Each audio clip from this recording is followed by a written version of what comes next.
Chimu kisuule wemba ndi mutoyi.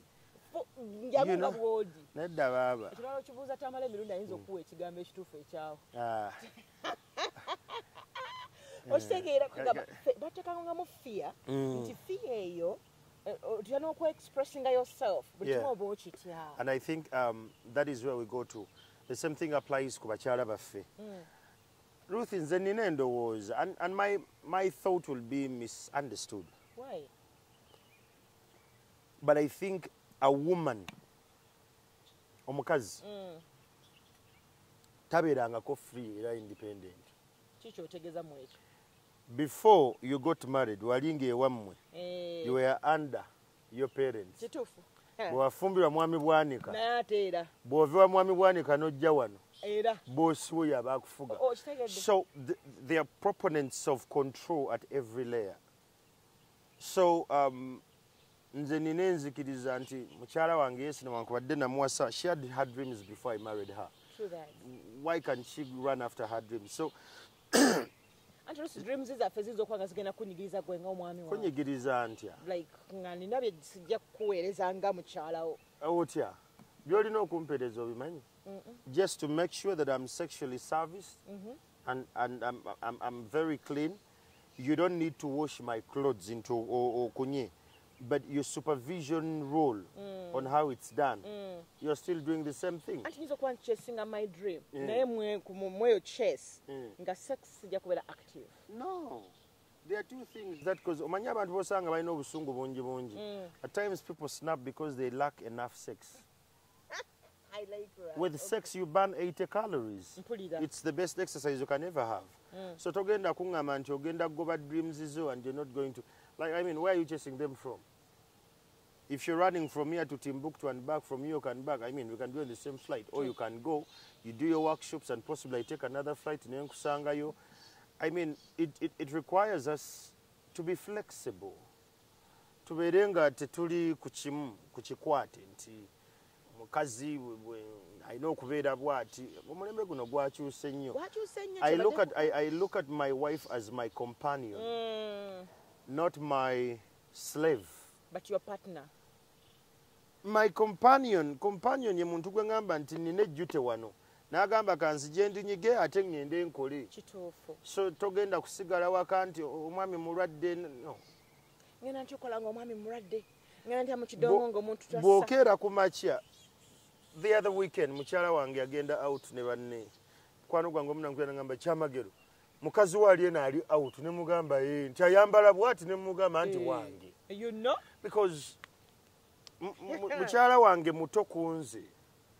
The way I dress up and, you know, we're two different generations in a way. You have to allow her to be that because botachimukiriza agenda kwebbirira and she's going to land in problems. So whenever there is a lot of control, omuntu atandika owulira nga ali suffocated. And when oppressions becomes the order, fighting oppression becomes the rule of law. Kataba agenda kukulwanyisa oba tojja walangula. Ayinza obutakulwanyisa physically, nina kukulwanyisa. Mbamanyi mentally. Nze mbeeraawo nga nwana ne Linda. You know? I have a lot of things to chase. Otayinza n'okufaanagana.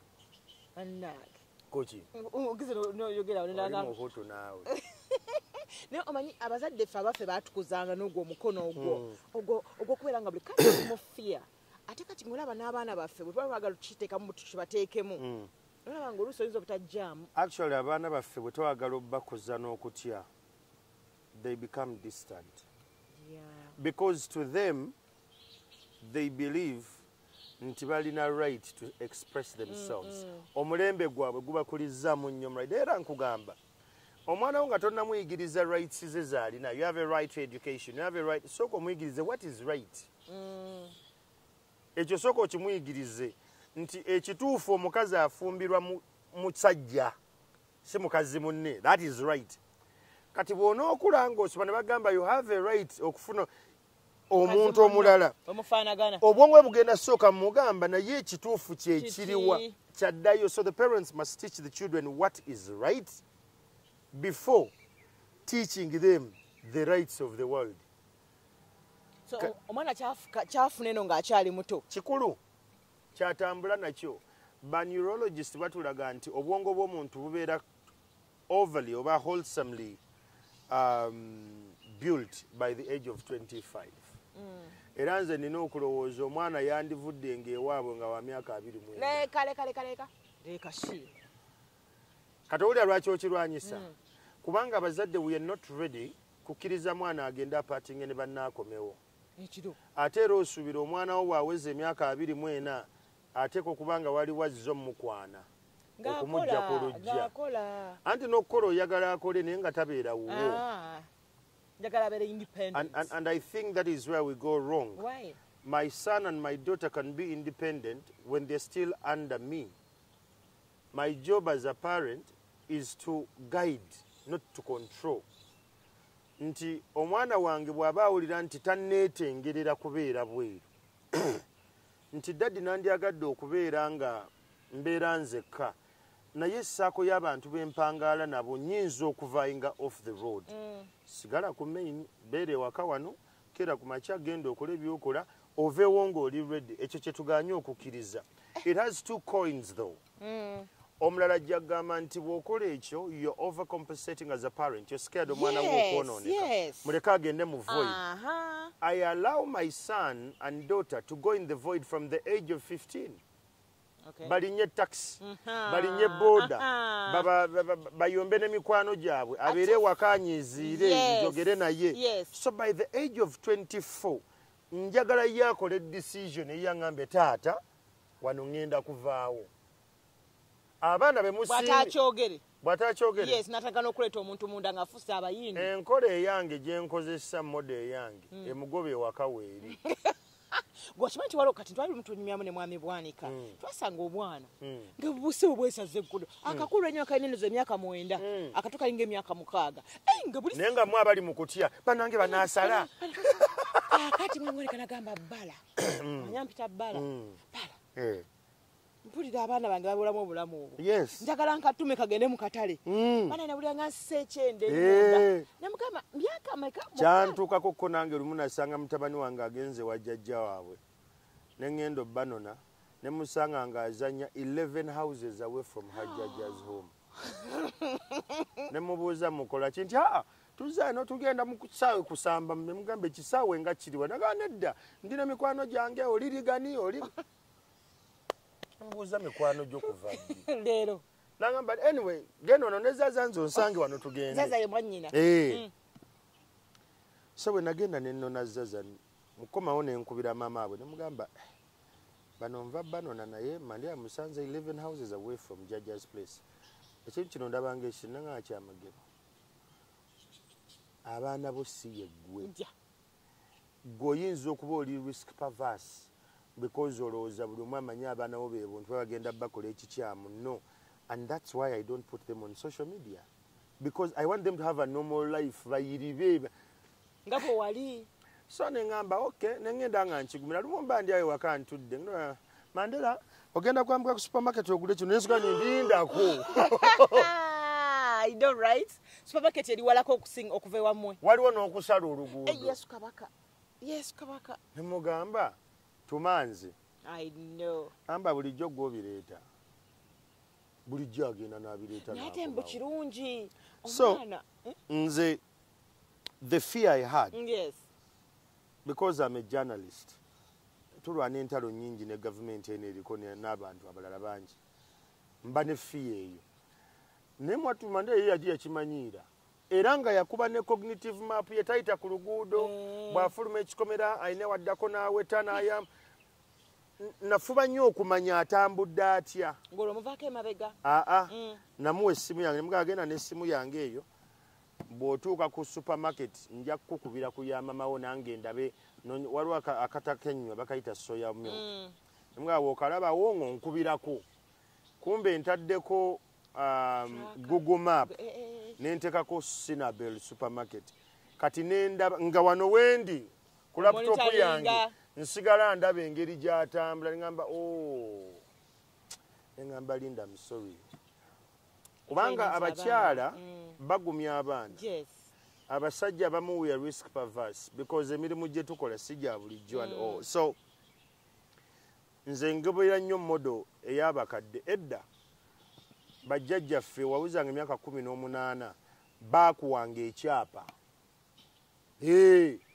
era nga bagamba Kyamagero awuzeza emyaka 18 nga kitaawa akwata ku weekend eyo ku sabbiiti ya weekend eyo ku Saturday nga jjanga gamba olaba okuva ku muti guli n'ojja bwoti paka ku guno n'ogenda ku guli n'osala bwoti awo wuwo kuva leero takalyo zimba wakasiisirako akugoba waka indirectly maka ge gali wali zimba wakasiisirako naye nga gyakutadde wakati w'amaka ge ne wali wano waliwo engeri y'ennimiro limu waliwo emiti emituba eminene agambe beera eri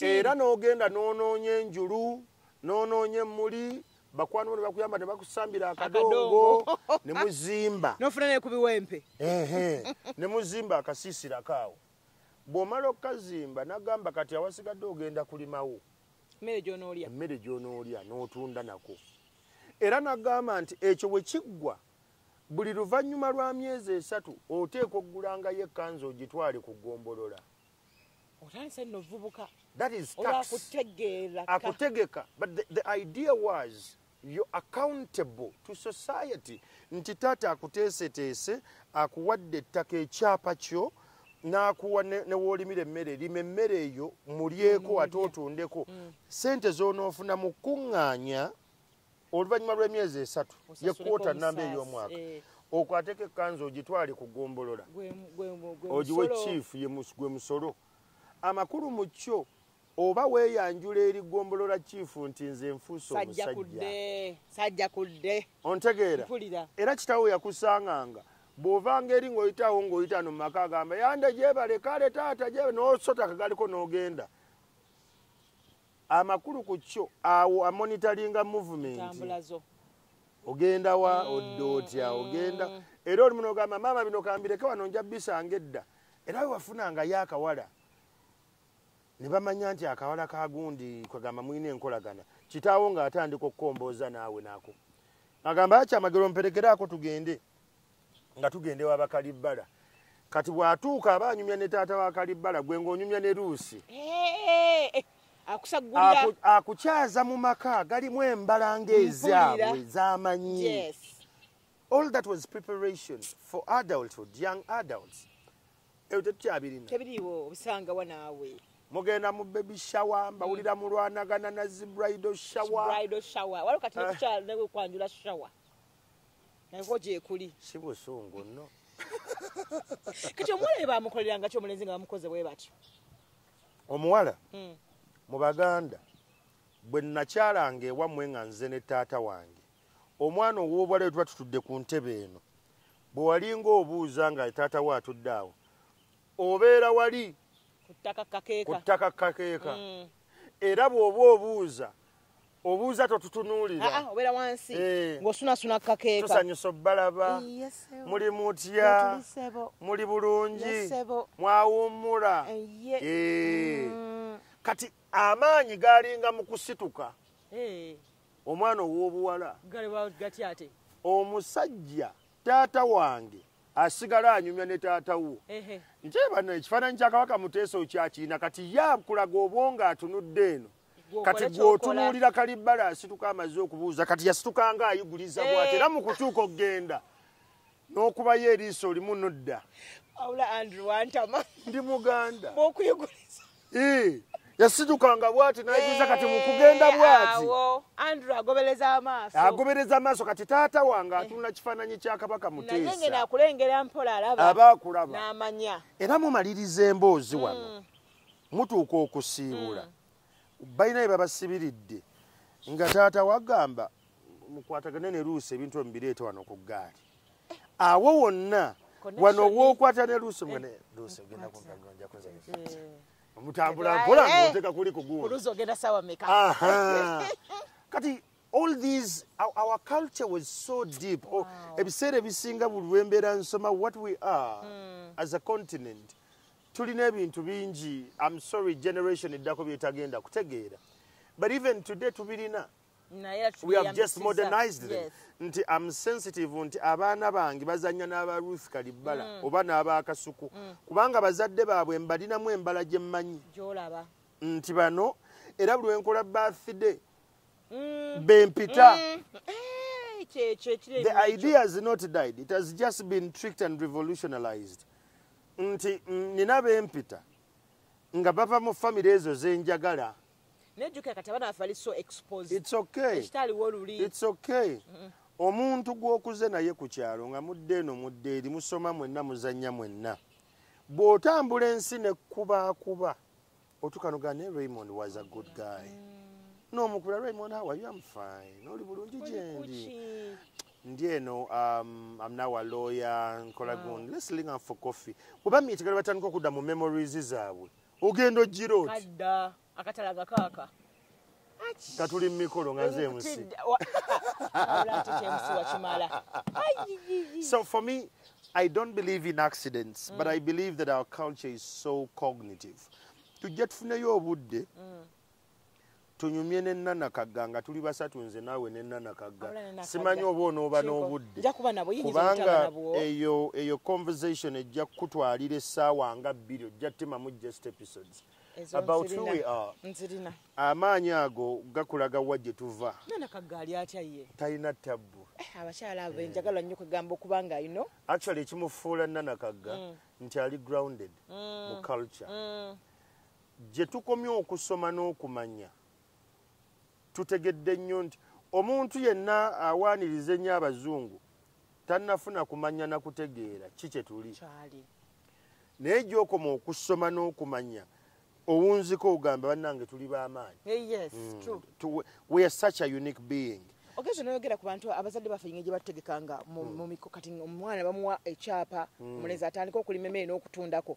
Omwana omuwala n'alinda kubanga bagenda mmuwa omwami era emmere gy'alima amuteeke mu maka gali. Ekita kyaliwo ensangi zino. Ebintu biri bibiri. Omukazi yenna mu musajja anoonya ebintu bibiri. Provision and potential. Nti osobola okugabirira kati. Naluli. Oba bwe nkulabamu mu projections mu maaso obusobozi obulina.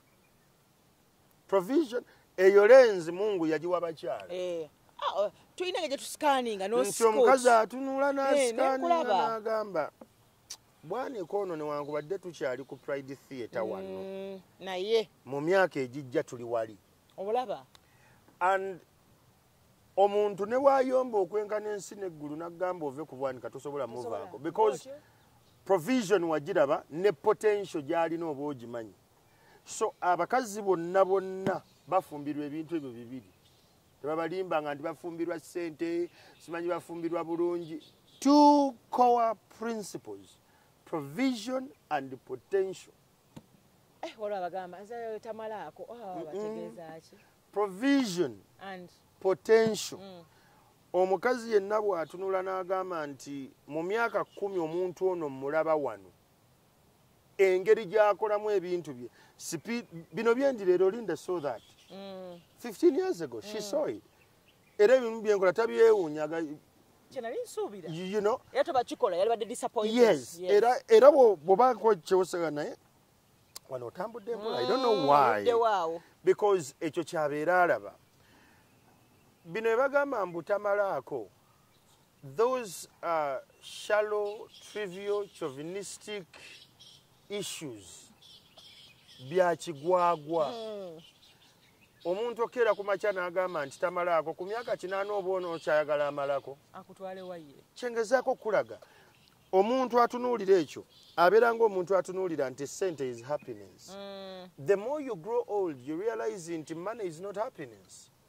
Naye obuntu bulamu n'abantu bowangaala nabo emirembe gye bakuwa, that is life.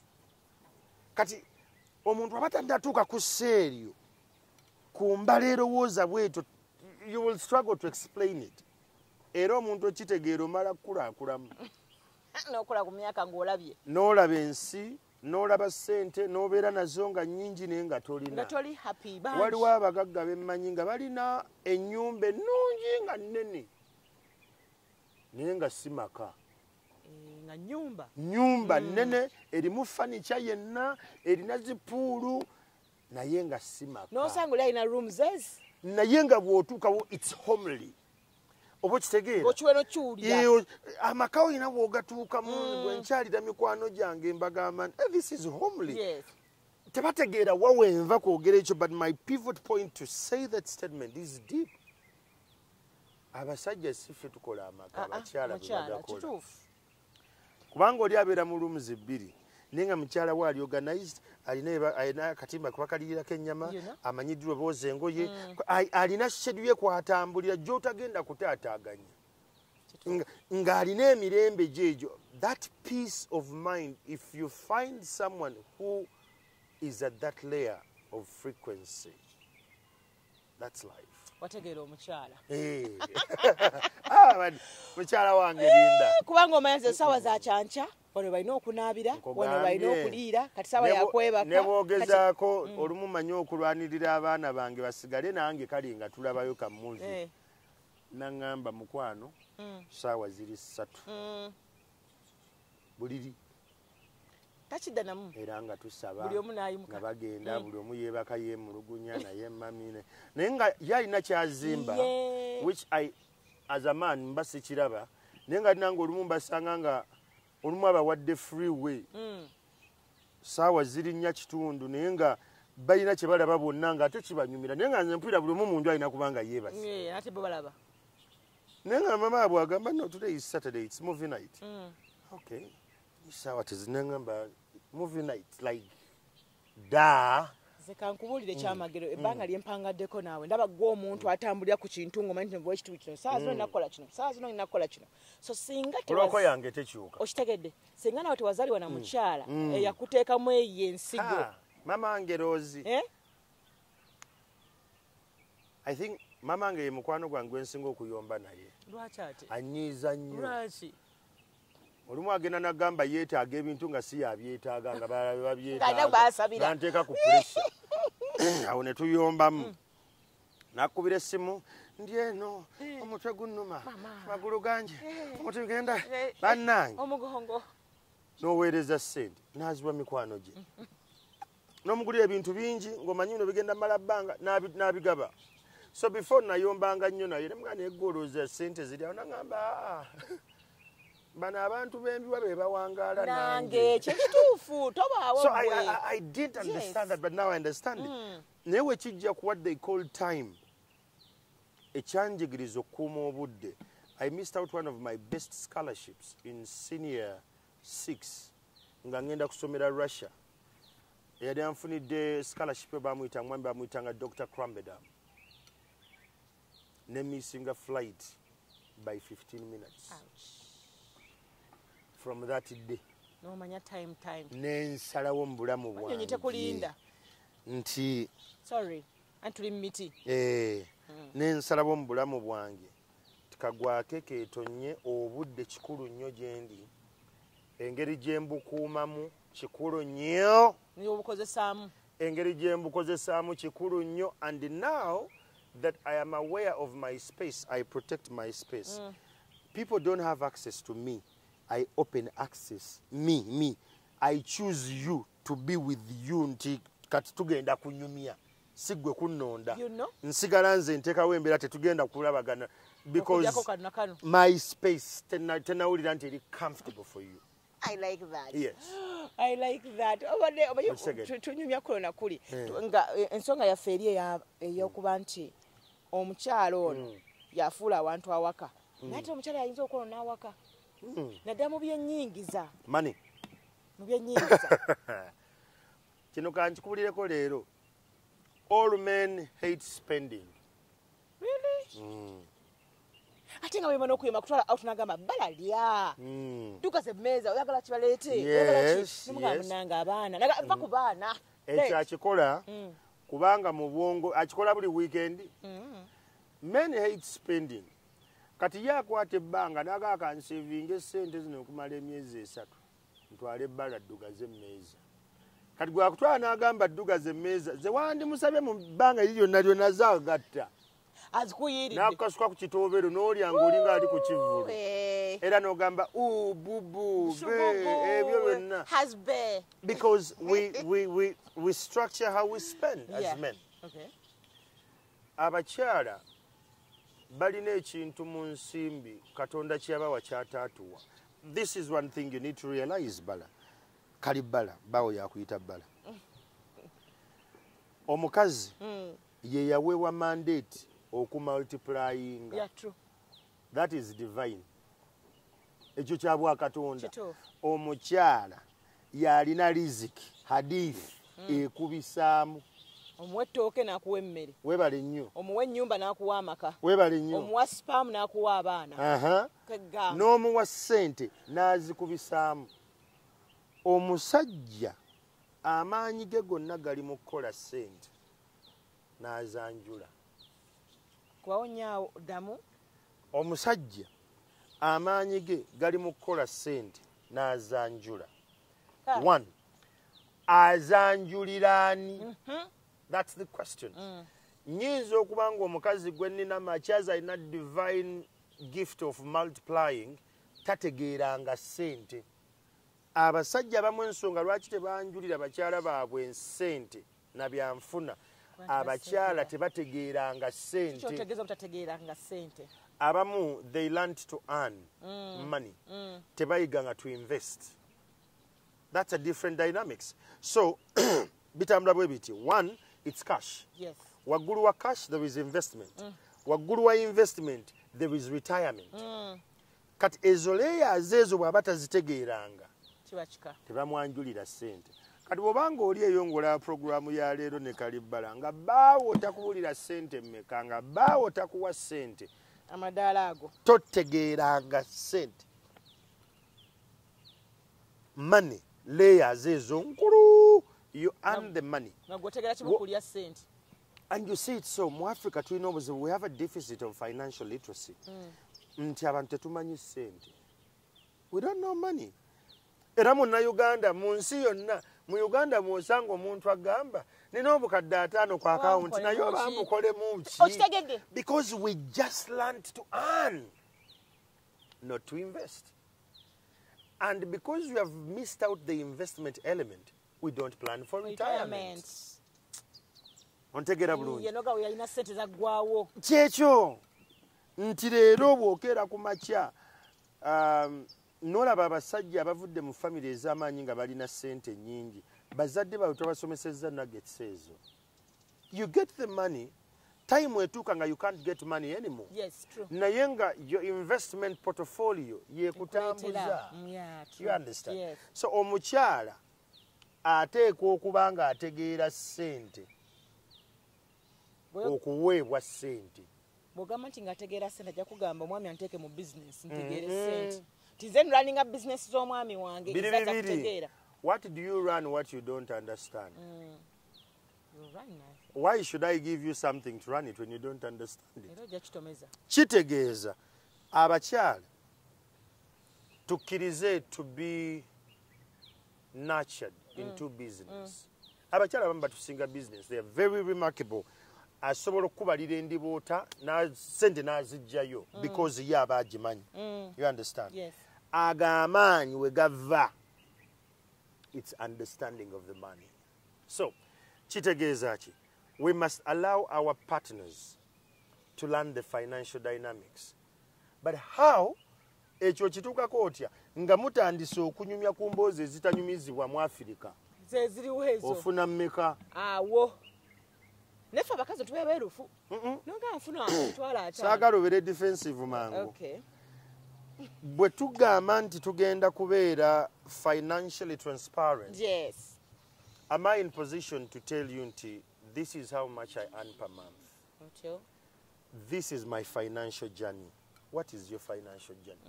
Tekintu kyasinze kumenyanga kwagala mukazi atalina financial journey.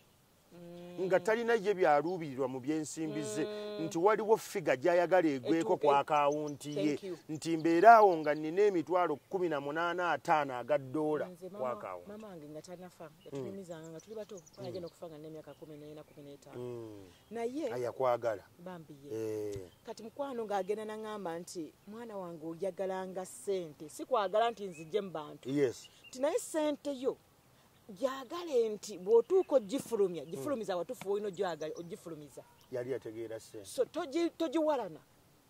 Yali yategeera ssente nze njitwalanga mukyala wange mukyala wange saagala bamukwatako nnyo saagala bantu bamulinako nnyo access era bw'aba atambudde ng'anyumye njagala ne mulabira eno ngamba nekikulemberamu management katawo kansesa mu management saweyo ye management kituufu. buli we mulaba bwentyo kitegeeza mba nina omwongerayongerako. Leero Women's Day agenda kusiba mu spa because njagala asigale ng'alabika bulungi mu maaso gange. Okitegeera kitegeeza nti nina okwongerayongerako. Nabwe kityo omuntu ategeera ssente talina kukkiriza abantu zikwatakwatako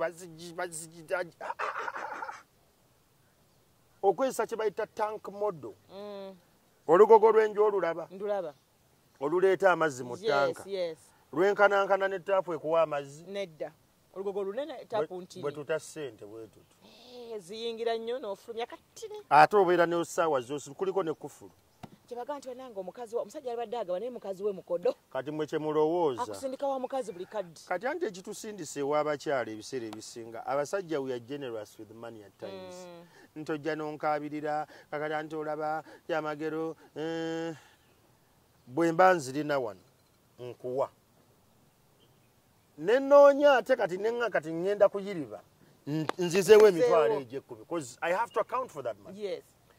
Now bwe mbeera ne financial transparency conversations mu maka it's easy to manage finances. Nanti kati oluusi oyinza okuba ng'olina amaka agawerako for example abasajjalaata azadde biki kati ng'omusaala gwatunuulidde kati asobola kubeera transparent eri mukyala wakajja mubuuza naye ongambye ofuna $1.5 million ono nga watuuse 7.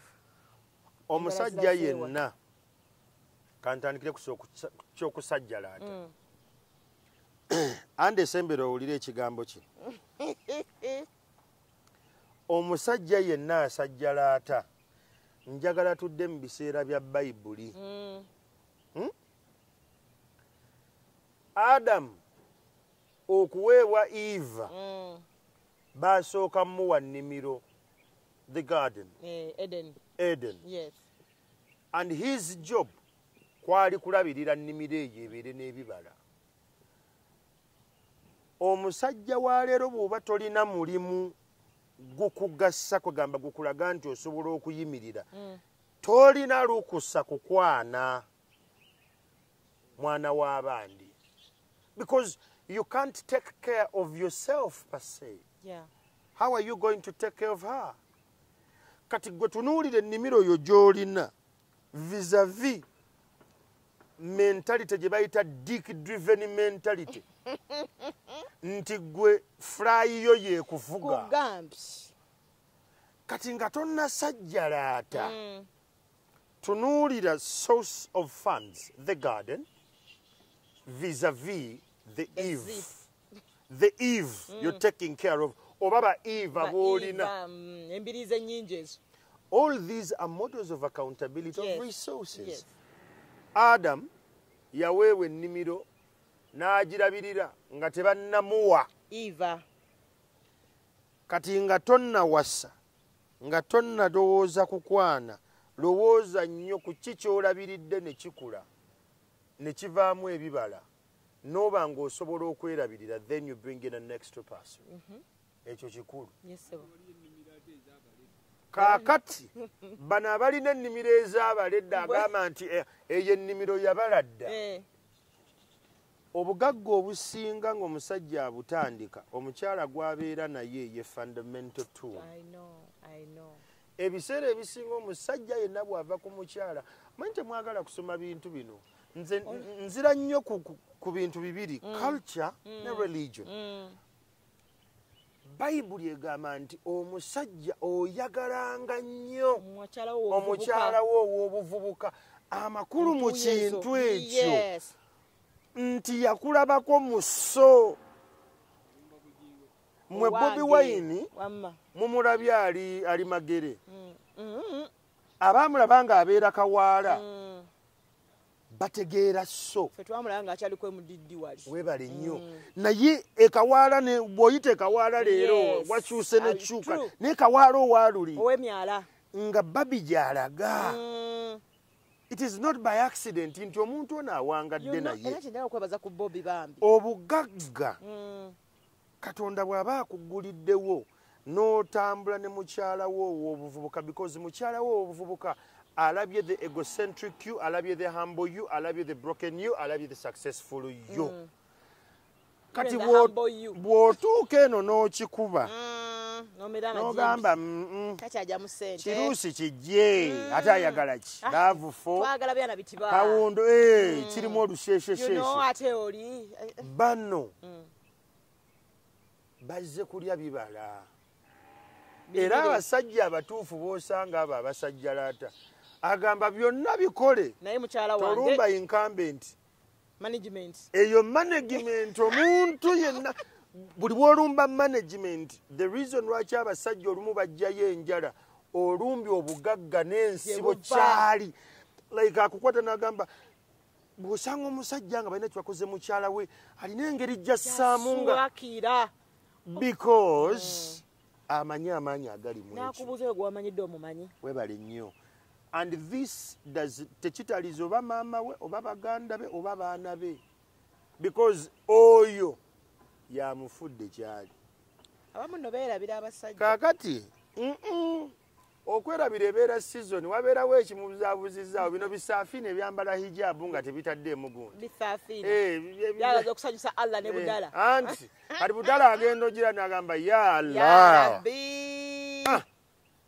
that is a phase every man asobola okwendako asobola okwagalako naye addayo ku fall back position of what made him become what he is era addayo n'agamba balance asira tekikwewuunyisa nti nebbala mu mutima gwe alina gaapu emulinze nti ajja kutereera because that is something we build over time kati gwe ebyo byonna bijja mbadde ngezaako kukusiigira kifaananyi kye bayita the money dynamic it's a biblical concept omusajja yenna oteekwa okusooka okukola n'obaako ebibala by'olaga n'olyoka owasa bw'owasa ne mutandika okukkaanya okola mulimu ki kati abakyala mwe mulina entondo omusajja bw'akubuuza oyingiza meka musajja kyabuuza ssente zange omulembe gwe tulimu it's accountability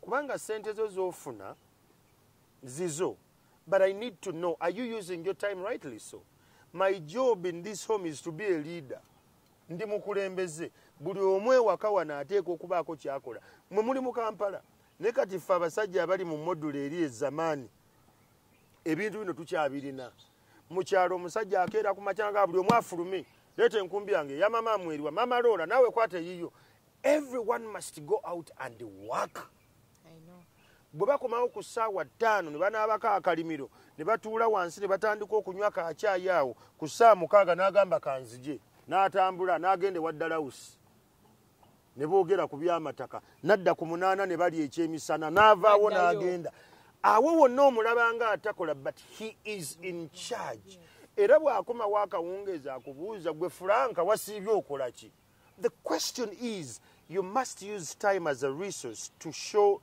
dividends results kati bwenkubuuza oyingiza mmeka si mu bubi I don't want to tap on your money kye neetaaga njagala mmanyi nti mukyala wange ayingiza this much I can support this much kati ffe waffe bwetuwe twakikola ne mukyala wange manyiza ayingiza amanyiza enyingiza ne bwe ziba za gigi azimanyi mugamba ani nagiige ne bagenda kumpawo obukadde busatu ensonga enkoze ekyo omukazi yenna bw'amanya ssente mmeka ze nnina tagenda kuntawanya na wishful thinking byayagala mugamba well you can want to go in your bridal showers baby shower but this is the vision I'm chasing financially nze nga nze as a home this is what we are chasing kati ezo ogenda zijja wuwo. How did we organize our finances ng'amaka? Tulina kye bayita joint account. Yes. Joint account eyo engeri gye kiri nti nze nsinga okufuna kasente nteekamu ebitundu 7 ku buli 100. Ye n'ateekamu ebitundu ameka? 3.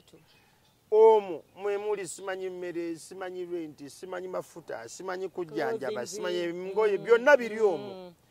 The 30% zensigaza zange. It's my money. How I use it, it's none of your business. Yes. Era bwe nzigabako, the 70% zalina zize. Wow. How she spends it, it's none of my business. No accountability. Yamanyi oba aziryamu oba agenda na traveling and ekyo kiri gyali because ezo sente zize. But as a couple, we agreed to this particular model wane tugenda otambulira. Muna joint account. Eyo weri. Ani asayininga mwembi oba omu. Fembe tuba tulina okusayininga. Ate kati banki ennaku zino bakikola bulungi. Nti engeri gye muli ba signatories babiri ku app oli bwa initiatinga nkulinda omaliriza. Neda mukwano. Amaliriza. Amaliriza. Otegedde. So, bwetutyo bwe twakikkaanyaako when it gets to expenses of home. Yes, sir. Ne bwe twakola ekyo ne tugamba now we have what they call the E-fund, the emergency fund. Emergency fund, remotekayo 5%. Emergency fund, memuva sente z'embaga, mikolo na mbaga, nsimanyi kwanjula, bichi. Ebyo, nti ngawe nalwala juzi COVID nga neetaaga obukadde 3.2 per night. Wow. That money saved us. Because ezo sente zibeerayo nga gye ziri. Kati ffe tetubuguma. Ate ne emergency fund tugiteekako financial ceiling, tulina we tukoma. Nti wetuuka 50% nga betuwadde emikolo n'embaga beebo. Emikolo egisigadde tugenda kubeerawo mu buntu. Tujja vuga tutuulewo. We won't contribute. Wow. Okubeerawo kwaffe kw'amaanyi nnyo singa sente. Kati tugenda kujja tutuulewo essaawa zaffe 2 tuveewo naye nga tetuspendinze sente. So the idea is being financially transparent. Abasajja bajja kirwanyisa nnyo, abakazi abamu bagenda kitya. Omuntu yenna ate kye bayita financial transparency gye yakulira tewaali bwerufu. Kituufu. And it's not bad when you have that kind of insecurity. It's something you pick up with time. Otuuka gwe ng'omuntu n'otandika okwetereeza. No, God, this is what I'm going to be. Just a minute. Nekitegeeza nti okola ng'ekyo mu maka ate okubanga your friends. Why do you marry an enemy? And sometimes waliwo bino bibeerawo omuntu bijja ankubye mwana amukubyeko ebiiso mwana ankubyeko biki byakola kyamagira njogera bulungi oluzungu mufumbiddwa bangi bajje bali kyamagira. Nze kati ate ebyo that is not something nze kidda nawo ne kinda ne ngamba kigenda kuntwalako nnyo obudde. I don't think that is what worth it. Nze kyensinga okulowooza nti olina okufumbirwa mukwano gwo omuntu gw'oyagala obufumbo banywe butandikira the day wookera n'otunuulira omwagalwa wo ng'olaba asaana kubanga yamufu ku byakukoze, but you have to tolerate and compromise. True. That is marriage. Noba n'ekisa n'omukwatirwa ekisa. That is marriage. Awe tusinga otandikirayo tukolera. Kati gwe bw'oba toddangako awo n'ogamba nti ntuuse mu mbeera bw'eti era ndi munyiivu nnyo era ebyo ebintu babigenda kukulya ggwe omutwe. Era onyiiga wekka ebyo mugamba mbunze namusirikira onywedde butwe oyagala ate nze mba nfa. It's very petty. So nze nina endowooza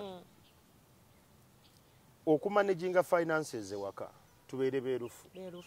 But that comes with a budget. Nze wange sigula bintu past Thursday.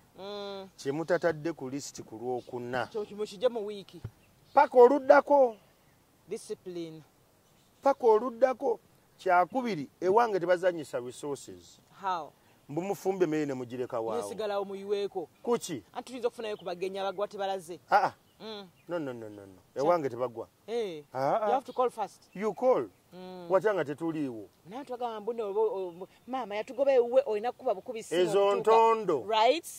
ezo ntondo omulembe gwe tulimu ojja kujja ewange nga n'abaana n'abaweereza wajjajja waabwe njagadde kusibamu ne mukyala wange nga nyambalidde ebyennyumirwa ojja ozunga mumbadde empita ayita naye engeri gye mbali okumpi kanze gye mbalabeko tuli mu woodi.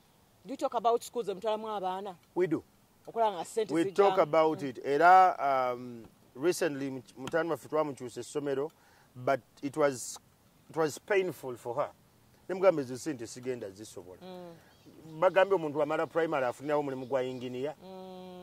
Nze nasomera mu masomero be gatyo siriiwo. Ani akubuza kulizawo siza P7 gy'okoledde? Tali tebazimbuzanga nako nemugamba kati akakajanja tekagenda kubeerawo nanyiga.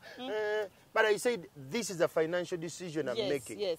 Kyengezako kulaga kyeki nti financial decision ekyasinze okubeera ey'amaanyi gy'okola mu bulamu bwo ye muntu gwe wasoba gw'ofumbirwa. I totally agree. Bw'okeeranga ku makya n'ofumbirwa oba n'owasa kifaanana bulungi. Yes. N'owasa kyogera bulungi. Kigonda. Nga tekitegeera dynamics of money and investment. Ojja kutuuka mu myaka egy'obukadde osirike nga busirisi. Ng'owuuna buwunyi. Obeera awo n'otunula tuganga olumu oseka abakadde abo balaba. Baseka mu bbanga out of the blue. Omukadde akweraga. Nomuga kijjajja. Jajja mukyala wamwe bannange. Kale. N'akireka awo. Gwe tofangayo kumanya lwaki akikola bw'atyo. Naye nga muli agamba, how did I end up here? She was beautiful but not bright. Mujja wasa ebiwala ebyeru naye nga si bitegeevu. Eno mu luzungu tugamba nti light but not bright.